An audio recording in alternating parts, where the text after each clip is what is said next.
ओम शांति। आज 25 नवंबर 2020 की साकार मुरली। आज बाबा ने कहा, मीठे बच्चे, ऊंच से ऊंच पद पाना है तो याद की यात्रा में मस्त रहो। यही है रूहानी फांसी। बुद्धि अपने घर में लटकी रहे। प्रश्न, जिनकी बुद्धि में ज्ञान की धारणा नहीं होती है उनकी निशानी क्या होगी? उत्तर, वह छोटी छोटी बातों में रंज अर्थात नाराज होते रहेंगे। जिसकी बुद्धि में जितना ज्ञान धारण होगा उतनी उसे खुशी रहेगी।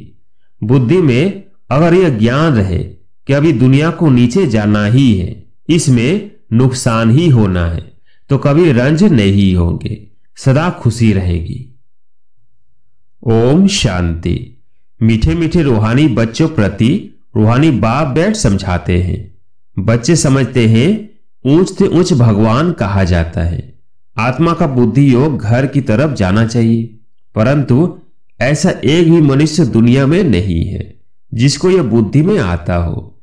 सन्यासी लोग भी ब्रह्म को घर नहीं समझते। वो तो कहते हम ब्रह्म में लीन हो जाएंगे।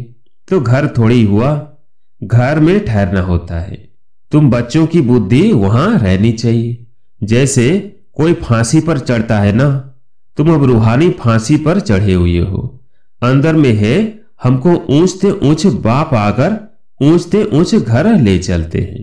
अब हमको घर जाना है। ऊंच से ऊंच बाबा हमको फिर ऊंच से ऊंच पद प्राप्त कराते हैं।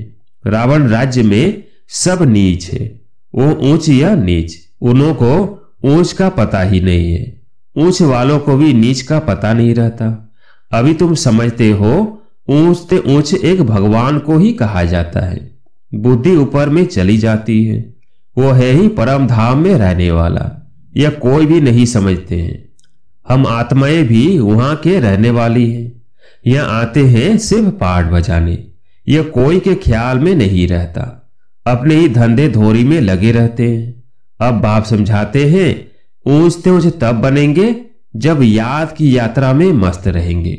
याद से ही ऊंच पद पाना है।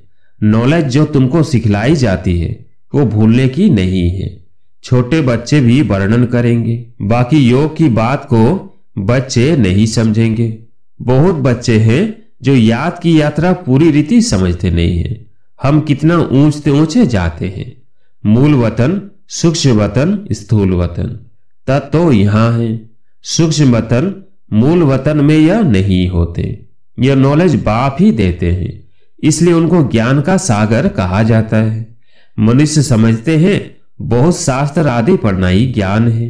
कितना पैसे कमाते हैं, शास्त्र पढ़ने वालों को कितना मान मिलता है। परंतु अब तुम समझते हो इसमें कोई ऊंचाई तो है नहीं। ऊंच से ऊंच तो है ही एक भगवान।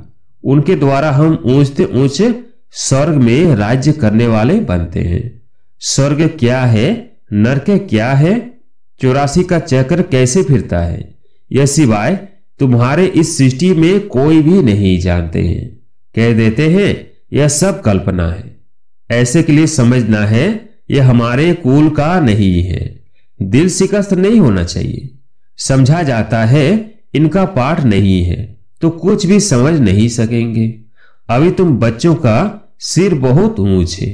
जब तुम ऊंच दुनिया में होंगे तो नीच दुनिया को नहीं जानेंगे।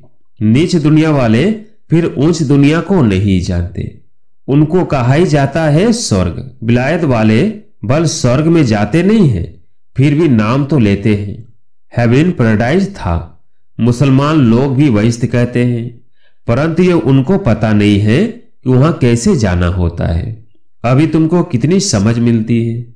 ऊंच से ऊंचे बाप कितनी नॉलेज देते हैं। यह ड्रामा कैसा वंडरफुल बना हुआ है। जो ड्रामा के राज को नहीं जानते वो कल्पना कह देते हैं। तुम बच्चे जानते हो यह तो है ही पतित दुनिया, इसलिए चिल्लाते हैं हे पतित पावन, आकर हमको पावन बनाओ। बाप कहते हैं हर 5000 वर्ष बाद हिस्ट्री रिपीट होती है। पुरानी दुनिया सो नई बनती है, इसलिए मुझे आना पड़ता है। कल्प कल्प आकर तुम बच्चों को ऊंच से ऊंच बनाता हूं। पावन को ऊंच और पतित को नीच कहा जाता है। यही दुनिया नई पावन थी, अभी तो पतित है। यह बातें तुम्हारे में भी नंबरवार है जो समझते हैं। जिनकी बुद्धि में यह बातें रहती है वो सदा खुश रहते हैं। बुद्धि में नहीं है तो कोई ने कुछ कहा, कुछ नुकसान हुआ तो रंज हो जाते हैं। बाबा कहते हैं अब इस नीच दुनिया का अंत आना है। यह है पुरानी दुनिया। मनुष्य कितना नीच बन जाते हैं, परंतु यह कोई समझते थोड़ी है कि हम नीच हैं। भक्त लोग हमेशा सिर झुकाते हैं। नीच के आगे सिर झुकाना थोड़ी होता है, पवित्र के आगे सिर झुकाना होता। सतयुग में कभी ऐसा नहीं होता। भक्त लोग ही ऐसा करते हैं। बाप तो ऐसा नहीं कहते सिर झुकाकर चलो, नहीं, यह तो पढ़ाई है। गॉड फादरली यूनिवर्सिटी में तुम पढ़ रहे हो तो कितना नशा रहना चाहिए। ऐसे नहीं सिर्फ यूनिवर्सिटी में नशा रहे, घर में उतर जाए, घर में नशा रहना चाहिए। यह तो तुम बच्चे जानते हो। शिव बाबा हमको पढ़ाते हैं। यह तो कहते हैं कि मैं थोड़ी ज्ञान का सागर हूं। यह बाबा भी ज्ञान का सागर नहीं है। सागर से नदी निकलती है ना, सागर तो एक है। ब्रह्मपुत्रा सबसे बड़ी नदी है। बहुत बड़े स्टीमर्स आते हैं। नदियां तो बाहर भी बहुत हैं। पतित पावनी गंगा ये सिर्फ यहां ही कहते हैं। बाहर में कोई भी नदी को ऐसे नहीं कहेंगे। पतित पावनी नदी है, फिर तो गुरु की कोई दरकार नहीं। नदियों में, तालाब में कितना भटकते हैं। कहां तो तालाब ऐसे गंदे होते हैं, बात मत पूछो। उसकी मिट्टी उठाकर रगड़ते रहते हैं। अब बुद्धि में आया है ये सब नीचे उतरने के रास्ते हैं। वो लोग कितना प्रेम से जाते हैं। अब तुम समझते हो कि इस ज्ञान से हमारी आंखें ही खुल गई। तुम्हारी ज्ञान की तीसरी आंख खोली है। आत्मा को तीसरा नेत्र मिलता है, इसलिए त्रिकालदर्शी कहते हैं। तीनों कालों का ज्ञान आत्मा में आता है। आत्मा तो बिंदी है, उसमें नेत्र कैसे होगा। यह सब समझने की बातें हैं। ज्ञान के तीसरे नेत्र से तुम त्रिकालदर्शी, त्रिलोकीनाथ बनते हो। नास्तिक से आस्तिक बन जाते हो। आगे तुम रचयिता और रचना के आदि मध्य अंत को नहीं जानते थे। अभी बाप द्वारा रचना के आदि मध्य अंत को जानने से तुमको वर्षा मिल रहा है। यह नॉलेज है ना। हिस्ट्री ज्योग्राफी भी है, हिसाब किताब है ना। अच्छा तीखा बच्चा हो तो हिसाब करे हम कितने जन्म लेते हैं, इस हिसाब से और धर्म वालों के कितने जन्म होंगे। परंतु बाप कहते हैं इन सब बातों में जास्ती माथा मारने की दरकार नहीं है। टाइम वेस्ट हो जाएगा। यह तो सब भूलना है। यह सुनाने की दरकार नहीं। तुम तो रचता बाप की पहचान देते हो जिसको कोई जानते नहीं। शिव बाबा भारत में ही आते हैं, जरूर कुछ करके जाते हैं, तब तो जयंती मनाते हैं ना। गांधी अथवा कोई साधु आदि होकर गए हैं, उन्होंने स्टैम्प बनाते रहते हैं। फैमिली प्लानिंग की स्टैम्प बनाते हैं। अभी तुमको तो नशा है, हम तो पाउंड ऑफ गवर्नमेंट है, ऑलमाइटी बाबा की गवर्नमेंट है। तुम्हारा यह कोट ऑफ आर्म्स है और कोई इस कोट ऑफ आर्म्स को जानते ही नहीं। तुम समझते हो कि विनाश काले प्रेत बुद्धि हमारी ही है। बाप को हम बहुत याद करते हैं। बाप को याद करते करते प्रेम में आंसू आ जाते हैं। बाबा आप हमें आधा कल्प के लिए सब दुखों से दूर कर देते हो और कोई गुरु व मित्र संबंधी आदि किसको भी याद करने की दरकार नहीं। एक बाप को ही याद करो। सवेरे का टाइम बहुत अच्छा है। बाबा आपकी तो बड़ी कमाल है। हर 5000 वर्ष बाद हमें आप जगाते हो। सभी मनुष्य मात्र कुंभकर्ण की आसुरी नींद में सोए हुए हैं, अर्थात अज्ञान अंधेरे में है। अभी तुम समझते हो भारत का प्राचीन योग तो यह है। बाकी जो भी इतने हठ योग आदि सिखलाते हैं वह सभी है एक्सरसाइज, शरीर को तंदुरुस्त रखने के लिए।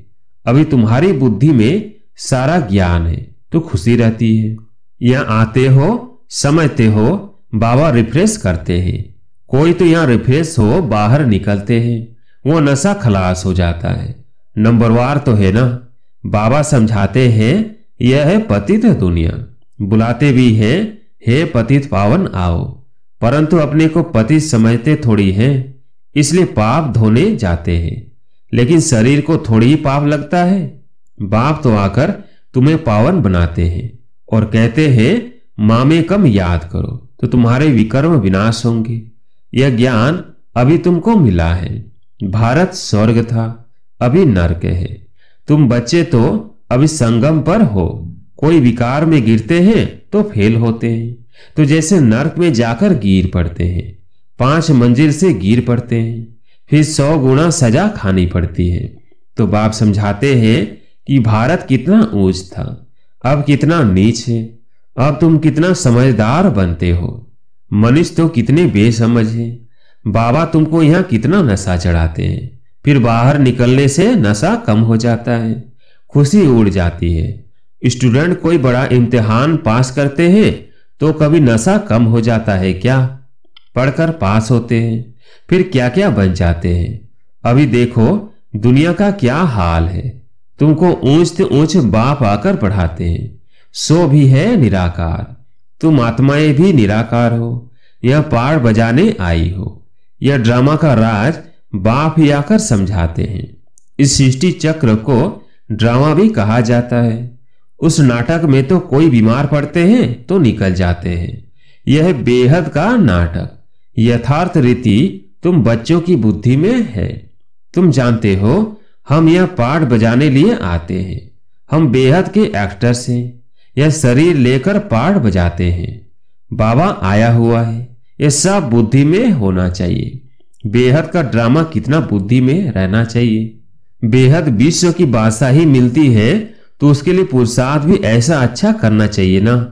गृहस्थ व्यवहार में भी भल रहो परंतु पवित्र बनो। विलायत में ऐसे बहुत है, जब बूढ़े होते हैं तो फिर कंपेनियनशिप के लिए शादी करते हैं, संभालने के लिए फिर व्हील करते हैं। कुछ उनको कुछ चैरिटी को। विकार की बात नहीं रहती है। आशिक मासूक भी विकार के लिए फिदा नहीं होते हैं। जिस्म का सिर्फ प्यार रहता है। तुम हो रूहानी आशिक, एक मासूक को याद करते हो। सब आशिकों का एक मासूक है। सभी एक को ही याद करते हैं। वो कितना शोभनीक है। आत्मा गोरी है ना, वो है एवर गोरा। तुम तो सांवरे बन गए हो। तुमको वो सांवरे से गोरा बनाते हैं। यह तुम जानते हो कि बाप हमें गोरा बनाते हैं।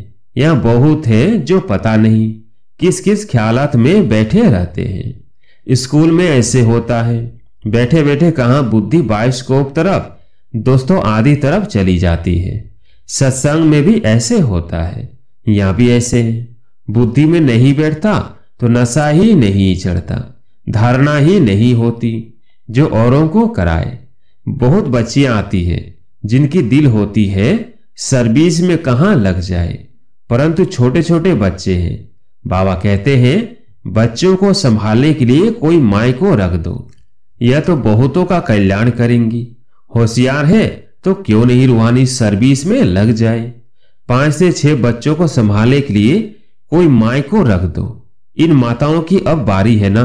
नशा बहुत रहना चाहिए, आगे होगा। पुरुष देखेंगे कि हमारी स्त्री ने तो सन्यासियों को भी जीत लिया है। यह माताएं लौकिक पारलौकिक का नाम वाला करके दिखाएंगी। अच्छा, मीठे मीठे सिकिलदेव बच्चों प्रति माता पिता बाप दादा का याद प्यार और गुड मॉर्निंग। रूहानी बाप की रूहानी बच्चों को नमस्ते। हम रूहानी बच्चों की रूहानी बाप दादा को याद प्यार गुड मॉर्निंग नमस्ते नमस्ते। धारणा के लिए मुख्य सार। पहला पॉइंट, तुम्हें बुद्धि से सब कुछ भूलना है। जिन बातों में टाइम वेस्ट होता है वो सुनने सुनाने की दरकार नहीं है। दूसरा पॉइंट, पढ़ाई के समय बुद्धि योग एक बाप से लगा रहे। कहां भी बुद्धि भटकनी नहीं चाहिए। निराकार बाप हमें पढ़ा रहे हैं, इस नशे में रहना है। आज प्यारे मीठे बाबा का वरदान है, बेहद की स्थिति में स्थित रह, सेवा के लगाव से न्यारे और प्यारे विश्व सेवाधारी भव। बेहद की स्थिति में स्थित रह, सेवा के लगाव से न्यारे और प्यारे विश्व सेवाधारी भव। विश्व सेवाधारी अर्थात बेहद की स्थिति में स्थित रहने वाले। ऐसे सेवाधारी सेवा करते हुए भी न्यारे और सदा बाप के प्यारे रहते हैं। सेवा के लगाव में नहीं आते, क्योंकि सेवा का लगाव ही सोने की जंजीर है। यह बंधन बेहद से हद में ले आता है। इसलिए देह की स्मृति से, ईश्वरीय संबंध से, सेवा के साधनों के लगाव से न्यारे और बाप के प्यारे बनो, तो विश्व सेवाधारी का वरदान प्राप्त हो जाएगा और सदा सफलता मिलती रहेगी। स्लोगन है, व्यर्थ संकल्पों को 1 सेकंड में स्टॉप करने की रिहर्सल करो तो शक्तिशाली बन जाएंगे। व्यर्थ संकल्पों को 1 सेकंड में स्टॉप करने की रिहर्सल करो तो शक्तिशाली बन जाएंगे। अच्छा, ओम शांति।